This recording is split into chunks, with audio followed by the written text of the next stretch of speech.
All right, welcome in. Now, before we get started today, I wanted to first say thank you for supporting the show. I've been doing this for about 3.5 years now. The first episode came out in either November or December of 2021. And so I've been around a little bit, haven't been as consistent at releasing new podcast episodes as of late, trying to stick to at least two a month right now. I was doing one every single week, gotten busy with lots of things. My coaching business keeps me busy. In the summertime, the kids got a lot of stuff going on. I'm helping my son's t-ball team, so I'm helping coach there. My daughter has dance. All three of the kids have swim lessons, so it's been very busy. But I did want to say thank you for those of you who have, whether you're new to the show, whether you've been here for the entire 3.5 years, or you just tune in occasionally. Thank you guys so much for being here. Now, with that being said, I did want to throw out there that primarily my business is based off of one-on-one coaching, and so I've done in-person training for about 10 years now, almost a decade, nine or 10 years now, and I've been doing online coaching since 2018, 2019 is when I started getting into that. So that's the primary source of my business. Obviously, the podcast, I believe, can reach a lot of people. It can help a lot of people. I have a Facebook group with over 700 dads in it that it's just another way for me to give value, for me to be able to help you. But if you're interested in working with me one-on-one, I do have a coaching program, and that's where I spend the majority of my time. And so if that's something that interests you, if you're looking to lose weight without having to cook separate meals from your family, if you're looking to just be a better role model for your kids and are wanting to lose at least 15 pounds this summer, go ahead and send me a message. You can find my coaching application inside the show notes here. You can also find Instagram, my email, and everything where you can reach out to me.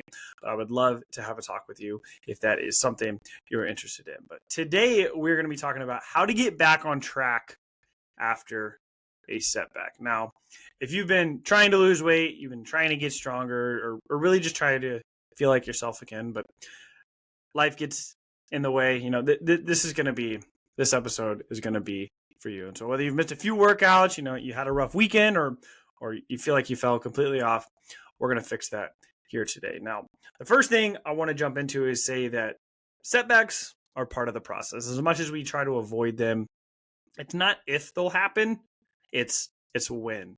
And a lot of times what a lot of dads do is one of two things after they are faced with a setback. They either beat themselves up or they try and do too much to make up for it. And both of these are going to lead to burnout. So that what we need to do instead is just kind of create a system here to kind of reset. And so we're going to go over the 3-step reset framework. And so what I recommend to every dad I work with when they need to get on track is number one, we're going to reflect without shame. And so this is really difficult, right? It's really easy sometimes to, have a little bit more grace with our kids and maybe our friends and some other people.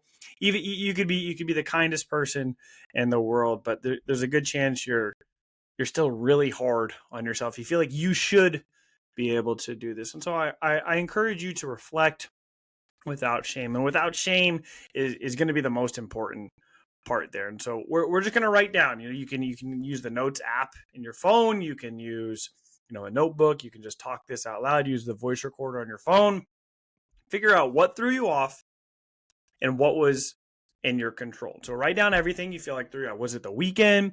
Was it holidays? Was it a wedding? What was it? You're at the ball field every single night because you help coach. What was it that threw you off and what was in your control?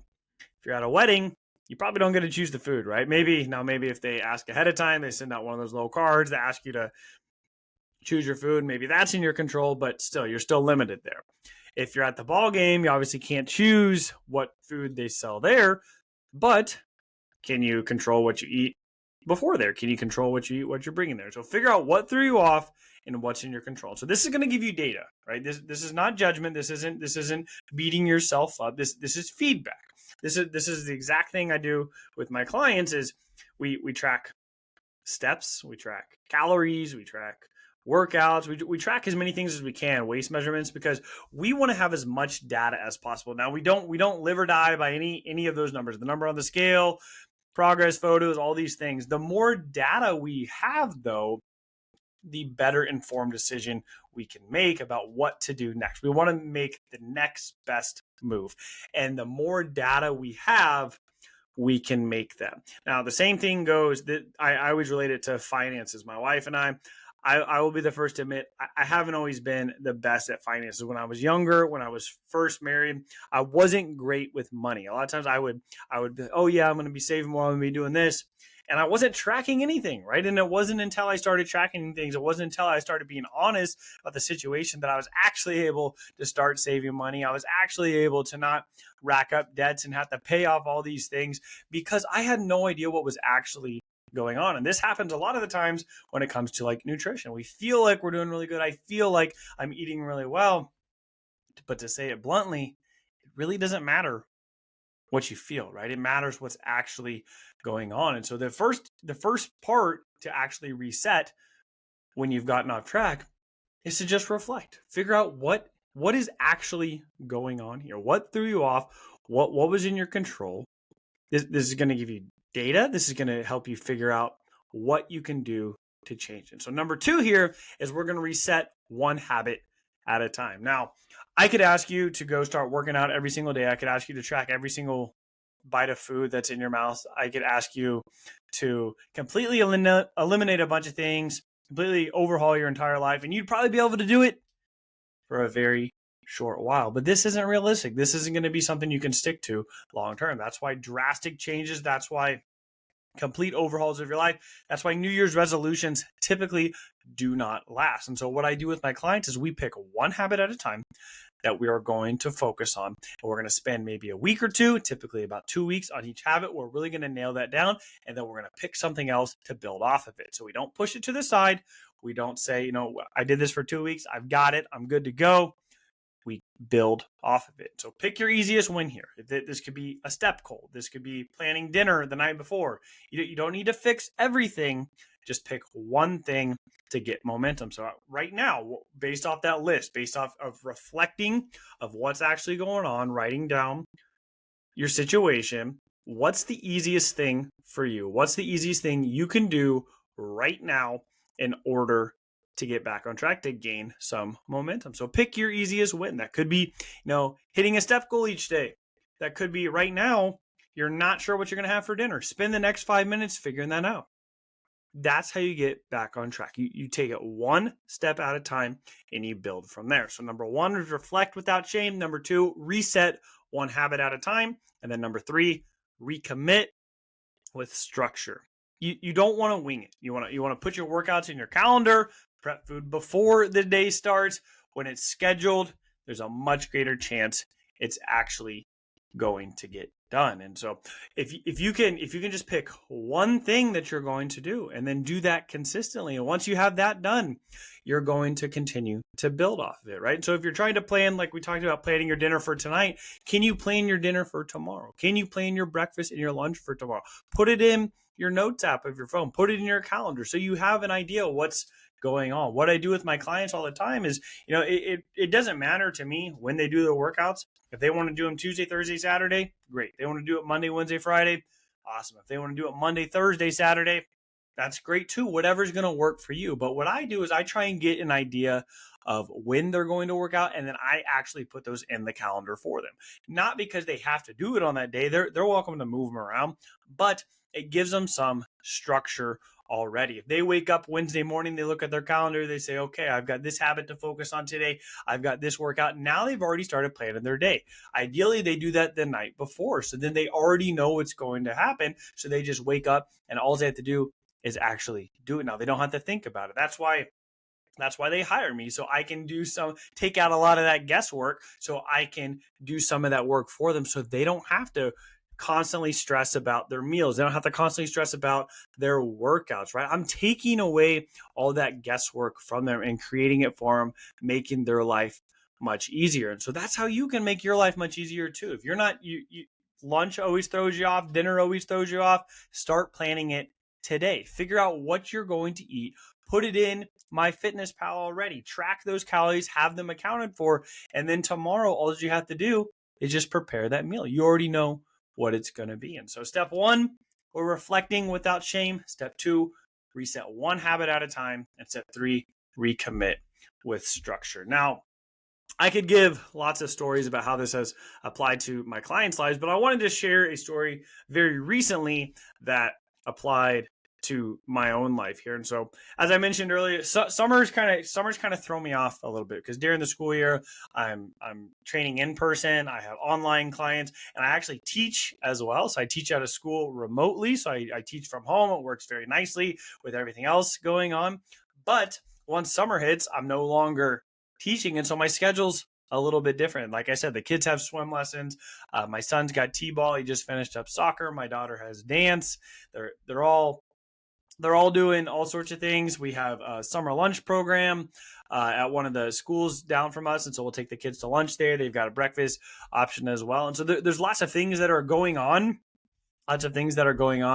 That just make the schedule a little bit more hectic here. And so it knocks me out of my routine that I do the other 9 months of the year. And I say other 9 months, but that I try to do because he's going to start flag football. My daughter's going to start, gymnastics again. We've got all sorts of things going on. We have the homeschool co-op, lots of things. And so during the summer, I get really thrown off. And so one thing for me is just having a little bit of structure in the morning. I know if I can get up early in the morning, I can either work out or go for a walk depending on the day, and then I can spend a little bit of time alone before the kids get up. That makes my day go so much smoother. And so even for me, this is something that I coach other clients with. I absolutely love working out.